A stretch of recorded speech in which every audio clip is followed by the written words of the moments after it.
Hey guys, welcome to the Liberal Hive Mind, a channel solely focused on exposing the abundant hypocrisy of the left. Well, I guess here's an update on Clown World 2025. You know, this is where we're at in terms of the political culture in the West. We now have our first official free speech asylum seeker, of course emerging from the United Kingdom. And just think about how insane that is. A British citizen, a comedian, a writer, somebody who should be celebrated in a free speech society, is now seeking asylum in the United States because his government wants to throw him in prison for telling jokes online or having unsavory, controversial opinions that he posted on X. It's absolutely wild to think about, especially coming out of the place that produced George Orwell, who wrote 1984. 1984 was the dystopian warning. And what's crazy is that it seems that the lessons of 1984 have fallen on deaf ears. Let me show you guys exactly what's going on, as again, the first free speech asylum case is now taking place. We got some stuff to get into, so let's roll the tape. Alright folks, so the man's name is Graham Linehan. Some of you may know him. He's a comedian, a writer, a producer. He's actually the guy behind the hit show The IT Crowd. I didn't initially make that connection, but I just read that recently and frankly I was shocked. The IT Crowd was a comedy show that I absolutely loved when it first came out. But basically you have this guy, he's a successful established comedian writer, and now he's running for his life, seeking asylum in Arizona because the UK government considers his opinions and his controversial X posts to be crimes. And you might be asking, well, what did he do? Did he incite violence? Absolutely not. He posted jokes. He made a crack about a migrant crowd in London, saying that you could probably smell the crowd. Is it a little bit offensive for certain people? Sure. Should it be criminal? Absolutely not.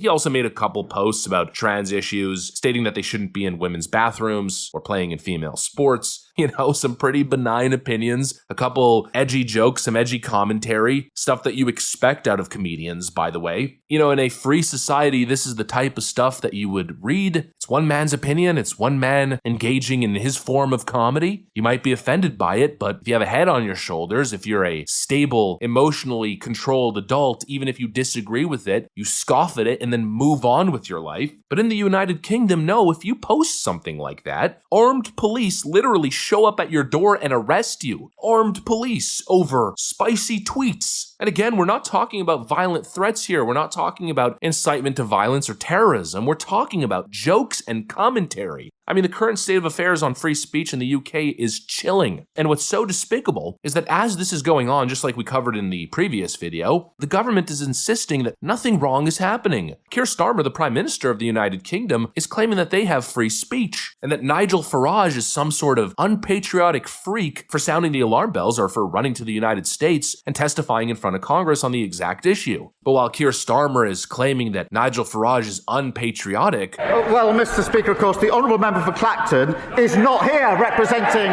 his constituencies in the House that he was elected to.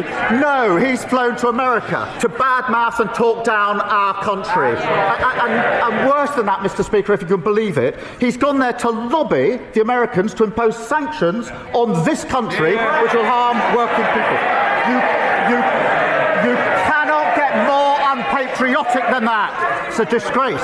There's no issue when it comes to free speech. I don't know, Nigel Farage's testimony in front of Congress kind of puts things into clear perspective. In the United Kingdom, 12,000 people arrested for things they posted online that some trusted flagger approved by the government, the same government that says what's being said at the Democrat National Committee, we need to take back our country, is hate speech. That's a scary scenario. Is that right? Yeah, they're massive statistics. I mean, some of it comes under non-crime hate incidents. You've said something on social media, someone's taken objection, and you get the knock at the door from the police sort of warning you that if you do this again, something may happen. And this has now been broadened out. I mean, Mr. Price made the point, what is hate speech? How do you define hate speech? And that's the problem, isn't it, with all of these laws, that we finish up in a position where local police forces, etc., have to choose their own interpretations. The timing of this hearing today is perfect because the head of the Metropolitan Police, who arrested Graham Linehan at Heathrow Airport. Yeah. He's thrown the ball back now to the British Home Secretary and the government to say, please tell us, what is this law intended? What are we supposed as the police to do? So I think we're going to have a much more rapid debate about this. But my worry is it may get worse, if I may quickly. Because the Labour government now are intending to pass a law that has a definition of Islamophobia. And that effectively will mean that criticism of a religion, mocking of a religion, would become an offence. So we're finishing up kind of with two-tier law and two-tier justice. Well, speaking, and that's very consistent. One other question I'd like to give for maybe you and Mr. Price, if I could. Speaking of religion, tell me what performative prayer is. This is something we've seen and we've discovered in our investigative work. Maybe we'll start with Mr. Price, then go to Mr. Farage. We have a client at the moment who's been prosecuted or who was arrested in Bristol, a Christian pastor preaching about the differences between Christianity and Islam. He was then assaulted by a group of people identifying as Islamic people. The police arrived and they arrested him, not the people who assaulted him. This is the state of play in the United Kingdom in terms of free speech. And unfortunately, across Europe, I mean, I have a whole file of cases here where people have been arrested for criticisms of Islam, where they've been prosecuted. So things are getting pretty bad. Yeah, that extends to abortion clinics, doesn't it?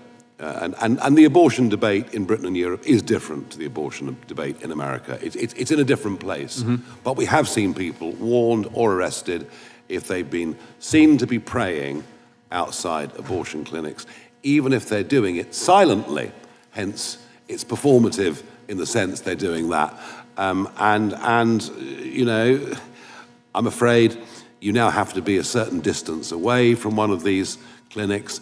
But if other members of the public object and say that your praying there is causing them psychological harm, well, the police may intervene. He is right. It's completely out of control. And now, of course, there's a lot of focus on it because Graham Linehan is probably the most high-profile example, next to, I'd say, Tommy Robinson, but it goes well beyond Graham Linehan. Hundreds of ordinary people in the United Kingdom have been fined, investigated, or arrested for things as simple as a Facebook post, a post on X, a tweet, or even private messages. This is pure and simple ideological persecution. Let's call it exactly what it is. And frankly, I find it scary. It's scary and authoritarian. If comedians cannot joke, if writers cannot write, if citizens cannot express opinions that deviate from the official narrative, then freedom simply doesn't exist. And obviously, comedy is one of the most important cornerstones of freedom. Comedy itself cannot exist without freedom of speech. A true, free, democratic society cannot exist without that first core fundamental right. And yet in Britain today, saying the wrong thing online about gender or making an insensitive joke about migrants, well, it's now enough to get the cops sent over to your door. That is pure authoritarianism. That is fascism, hiding behind the progressive slogans and the buzzwords and the rainbow flags. And most importantly, it's antithetical to what makes the Western world great. You know, the Western world was built on this idea that you defend the speech that you disagree with most, that you can criticize your government, that you can mock or satirize. That's essentially what separated us from the authoritarian parts of the world. And yet now the so-called free world is becoming the exact opposite of what made it great and free in the first place. And so I'll finish with this, freedom of speech isn't some luxury that you get to enjoy when everybody agrees with you. No, free speech means defending even the speech that you hate, because the alternative is a slow degradation of rights for everybody. If government gets to decide which jokes are legal, which opinions are safe, which ideas get you arrested and which don't, well then eventually they're going to abuse that power and nobody will be free. And again, I'm going to say it, what's happening in the United Kingdom, in Germany, and even north of the border in Canada, those are the warning signs.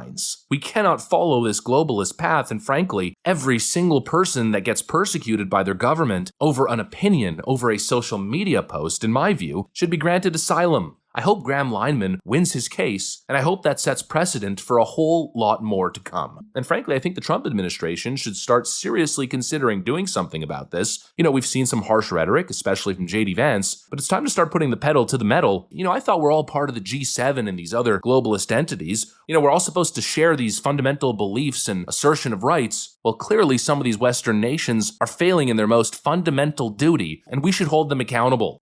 Donald Trump already forced the Europeans to have to step up big time, especially with NATO spending and on other issues. Well, why not flex the exact same leverage to get every single European nation to have to codify free speech constitutionally? Frankly, I think it's long overdue, and it would be one of the most heroic things ever achieved by a US president in modern history. Who knows if it'll happen, but hey, a man can fantasize, a man can dream. Anyways, that's what I got for you guys. Thanks for watching, and I'll see you on the next one.